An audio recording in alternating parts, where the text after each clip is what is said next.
Just how do Ukrainian forces take on Russian fiber optic drones? And just how have they changed the battlefield? Well, we've got some exclusive footage from the front lines and frontline units to see just how Ukrainian forces are countering it. So let's get right into it. I'm, of course, Paul, U.S. Army combat veteran. Do me a favor, hit that subscribe button if you appreciate this content. Obviously, I've been a little more critical of the administration lately, but maybe they should be better at governing. But it's cost me some subs. So if you appreciate the content, do hit the subscribe button. Okay, so this was sent to me again via the folks at UAO. This is one of the soldiers with the Condor unit. But let's take a look at what he describes about the state of the front line. Greetings from Condor Unmanned Systems. Let's see. Greetings from Condor Unmanned Systems Battalion. We are soldiers of the Aerial Reconnaissance Company of the said battalion, and we work in the field of battlefield reconnaissance at tactical and operational depth. Okay, interesting. I want to point out some things. First off, I always am out here to criticize when the U.S. Army is overly antiquated. And I really want to point out that, when I was deployed, the level of neuroticism about appearance was like a 10 out of 10. Having a beard, wearing casual clothes, people would lose their fucking minds, which is ironic because, of course, our enemies, the Taliban, wore literally sandals and flowing robes and had huge beards. So, clearly, facial hair and extreme uniformity don't actually translate into victories. Our crews are deployed along the entire line of combat contact, performing patrol tasks, detecting enemy targets, moving infantry, enemy gatherings, places and shelters, equipment, and other means. We pay special attention to our colleagues on the other side of the battlefield. So this is interesting. So what he is primarily is, it sounds like a reconnaissance unit, right? Again, he's doing actually a great job of explaining it in really clear terms because, well, this is how reconnaissance units work. And when he says tactical and operational depth, what tactical is usually refers to, it can be thought of as the nitty gritty scale of operations. This is individual units, individual soldiers, right? The tactical is the smallest scale of operations, right? Operational is usually considered the next level up. Operational is kind of how do we use tactics to achieve an objective, right? Think about a classic example. Tactical would be how those D-Day landing craft were going to get from boat to shore, right?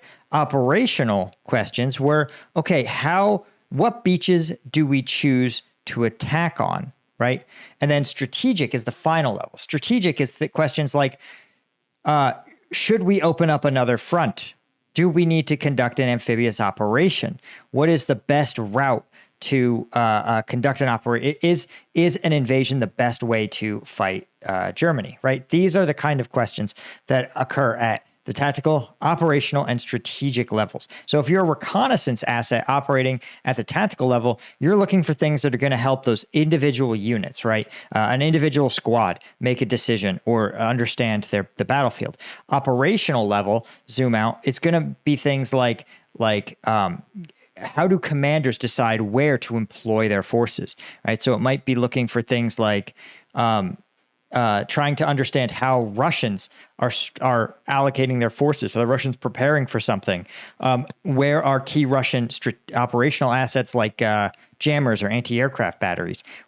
How are the Russians structuring their forces? And can it tell us anything about what they're planning on doing?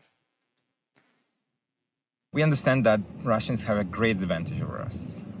This is the amount of resources that they use extensively without taking into account efficiency indicators, neglecting the lives of personnel. However, this is another moral side of the problem, which otherwise does not bother us so much. Yeah, he makes a great point that, Russians both have this advantage in both resources overall, right? Russia is a larger country with a larger economy, but they also have I'm going to call it a moral advantage. And I think that's a really interesting way of putting it, because for Ukrainians in democracies generally, wasting wantonly the lives of soldiers is not something that can be done, right? you think about in the US, right, where through 20 years of war in Iraq and Afghanistan, we lost 10,000 American service members. And that is a tragic number, but it is tiny in the scale of American wars. But part of the reason that the public was still pretty outraged of it because a soldier in a democracy is a bunch of other things. They're a citizen. They are potentially even potentially a future leader of that country. Because again, in almost all countries, the leadership is drawn from the citizenry in all democratic countries. And so when you wantonly waste the lives of soldiers in a democracy, it's seen as a particularly outrageous problem. But when you are in an autocracy, a dictatorship like Vladimir Putin's, well, you know that anyone in the Russian oligarchy, anyone in the ruling class is never going to have them or their sons or their friends or their family sent to die in these kind of wars. And because the average citizen of Russia is not a voter, they don't have political power, not intrinsic to being a citizen, their deaths are not anything that can be held accountable for. So you have an economic advantage. Russia can make a lot of stuff, but they also have this moral advantage. Russia can kill a lot of people pretty wantonly and not really be bothered by it. What really worries us is that the Russians, thanks to the availability of a huge amount of resources, are quickly scaling up successful cases of applying innovations in our war. For example, drones as a phenomenon were invented by the Ukrainian military, but very soon the Russians successfully implemented these innovations in their army. Simply put, the Russians learn quickly. This war, in general, requires us to react quickly and adapt. Okay, so this is a really interesting concept that he's alluding to. It's sometimes called the second mover advantage, and the second mover advantage is a idea that when you invent something, sort of by definition, you invent the worst version of it, right? Think about smartphones, right? The first iPhone was as crude as smartphones ever get. A massive innovation for the time, but in the subsequent 15 years we've had iPhones, or 20 years we've had iPhones, there's been a ton of iterative improvements. They have better memories. They have more features. They have better processing power, vastly better cameras. They're just tremendously improved technology. But what also happened is that Apple's first iPhone, as soon as it dropped, who cloned it? But Samsung, right? They made their Android line, and they took it and they cloned it, and they said they fed it to their engineers, and they said, listen, here's their iPhone. I want you guys to make it better or make it the same, but cheaper, right? And so their engineers were able to go and they were able to tweak it and say, here's how it's cheaper. So suddenly the next generation, and I know the Apple fanboys are going to hit that unsubscribe, Apple fanboys. But the truth is that the Android engineers, the Samsung engineers, were able to take an iPhone, and because they were the second mover, they didn't have to pioneer the technology. All they had to do was copy what Apple did and then apply their engineering know-how to make it cheaper and more efficient. And that's what they did, right? So they got, 85, 90% of an iPhone's quality for 50% of the cost, which if you were Apple, you were probably like, oh my God, we spent billions on this iPhone. And now Samsung has cloned it and is releasing it again within just a few years. So that's true in military technologies as well. As he points out, the Ukrainians fielded the first generation of drones, but the Russians were able to go, oh, these drones really work, and we know how they're used on the battlefield. Let's improve the design a little bit and then field our own. Now, of course, it cuts both ways, just like with the iPhone. Apple looked at the Samsung and said, what are they doing well? Let's do it ourselves. And so the Ukrainians, right, look to the Russians and say, hey, here's the assets you're using. Here's how we are going to make them. Here's how we are going to improve on them. And this is why the battlefield evolves and gets so dangerous so quickly. Look at, for example, the Shahed drone, right? The Russians pioneered the use of Shaheds, but then the Ukrainians quickly built their own answer to the Shahed, which is in some ways advantageous. But the Russians are improving the Shahed, and in turn, the Ukrainians are improving their own, I think it's called the Lyuti, their own Lyuti strategic strike drones. So this, the first mover, the second mover advantage is real. And of course, but the real advantage is whoever can iterate and learn the fastest.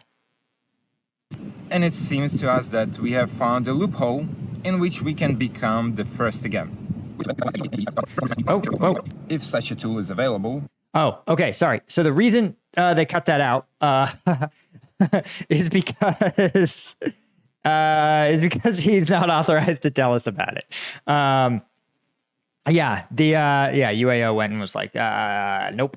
Now I'm going to take this pause a second to talk about the fact that this was sent to us and he recorded it for Ukraine Aid Ops. You guys know they were, well, who I went to Ukraine with, and we've worked with them for dozens of fundraisers now. But this is especially critical given the situation in Pokrovsk, given the absolute viciousness of Russian fiber optic drones. We are trying to raise funds for them. And best of all, I just heard that an anonymous donor in the Netherlands has said, listen, I will match every dollar that's raised for the remainder of this fundraiser. So we are so close to this goal, guys. And every dollar you donate is going to get doubled up on. So again, we're getting the Ukrainians the defenses they need to stop these Russian fiber optic drones. These are their own reconnaissance drones, mobility gear, netting to entangle the drones so they can't strike. Of course, the 59th going to hook you up with Apaches. I think that's actually, I think Condor is a unit within the 59th, I believe. But hugely helpful to these guys. And shout out to everybody that has donated. Guys like Dennis McCarthy dropping 100 euros, Robert Norman dropping $30, Jack Can dropping 86 Canadian. Truly, this is an international effort and it's awesome to be part of us. Look at this. Salva and Free from a democratic Taiwan. Awesome stuff, guys. Thanks to everybody that's done it. The link is always in the description, so definitely help these guys out. Okay, let's take a look. We could apply the following tactics to detect the takeoff location of enemy UAV's fiber optics. So how does this work? The rapid response crew receives a command to leave from the interaction duty officer, who receives a report on development of enemy UAVs on fiber optics. This is a comprehensive solution that includes the interaction of our crews with each other, the creation of new mobile groups equipped with the car, communication, and reconnaissance equipment. So in order to be first, we need this first crew to prove this hypothesis. And then we will talk about scaling to cover the entire band of responsibility. So again, this hypothesis, one, I want to point out, this is the magic sauce of the Ukrainian army. And this is going to have to be the magic sauce of the wars in the future. This new technology is being built and deployed, whatever it is. I don't even know what it is. So fuck, if you're Russia and you want to like fucking hack my email to see what it is, it's not going to work. I have no fucking idea. But what is key is that this is being engineered by these units themselves.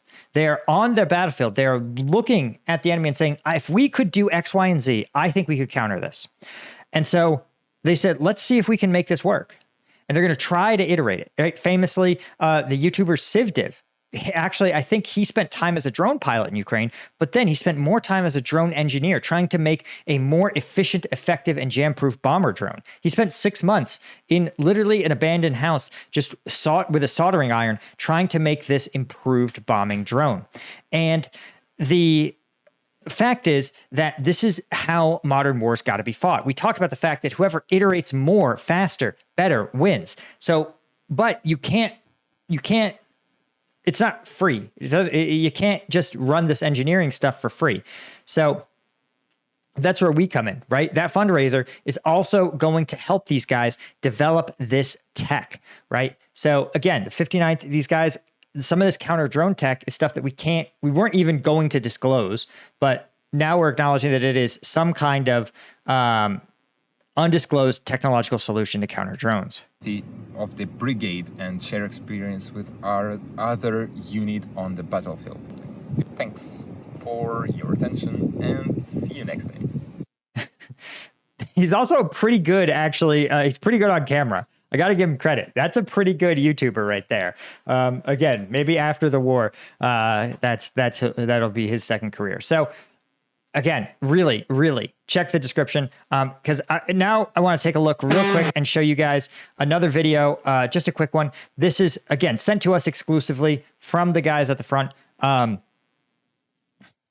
But let's crack into it. So this is translated, by the way, guys, by Carlson, Karras and Associates. It gave us some nice subtitles to help show just what the tactics currently are in terms of taking out Russian FPV drones.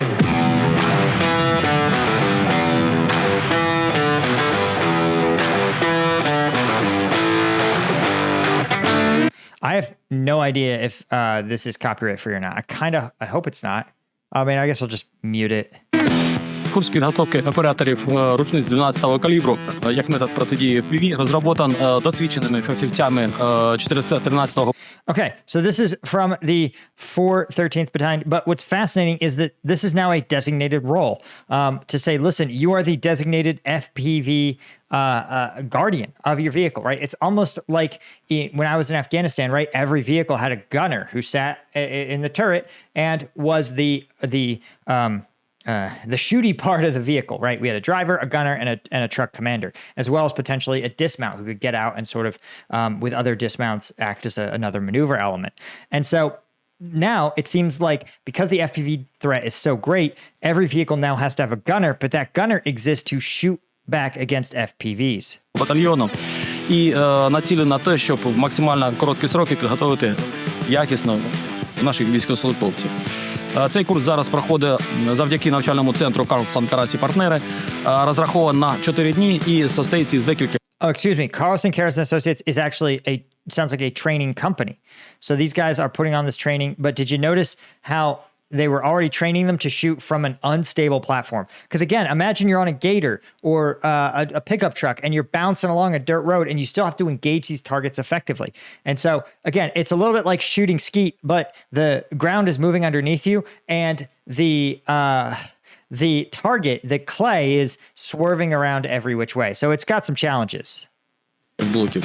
Перший блок – то є теорія, другий блок – відпрацювання по неподвіжним нерухомим мішеням, третій блок – ми працюємо з рухомими повітряними мішенями, і от сьогодні був четвертий блок, на якому ми відпрацювали ураження повітря. Okay, let's see. I think this is actually a Remington 870, but what's crazy is that this has no sights, and I'll tell you this, as much as they tell you, oh, skeet and trap shooters should not be shooting without sights, guys, the sights improve the learning curve. That's one of the reasons why one of the things we're raising for these guys is collimators, because a really good red dot sight, it's going to make it easier. All right, it just does. Рухомих мішеней з нестабільних положень, тобто з подвижної платформи. Завдяки жорстко поставленій і правильній програмі бійці отримають необхідний досвід і необхідні навички. Ми максимально намагаємося моделювати ситуації, з якими наші бійці столкнуться в реаліях, коли екіпажі виїжджають на бойові або повертаються. Соответственно, це не якісь там теплічні условия, а максимально приближені до реалій. По суті, це є єдиний метод, який дозволяє збивати та вражати. You see how, again, some of these are done with sights, some of these are not. And let me know in the comments, would you guys ever want me to do a video where I sort of try, go skeet or trap shooting and try to get a feel for just how hard it would be to shoot down these FPVs? Let me know. Ворожі БПЛА. І це вкрай необхідно. All right. Well, that was awesome, guys. I appreciate you. Again, check the fundraiser. It's in the description. And yeah, that's all I got. See you in the next one. Cheers.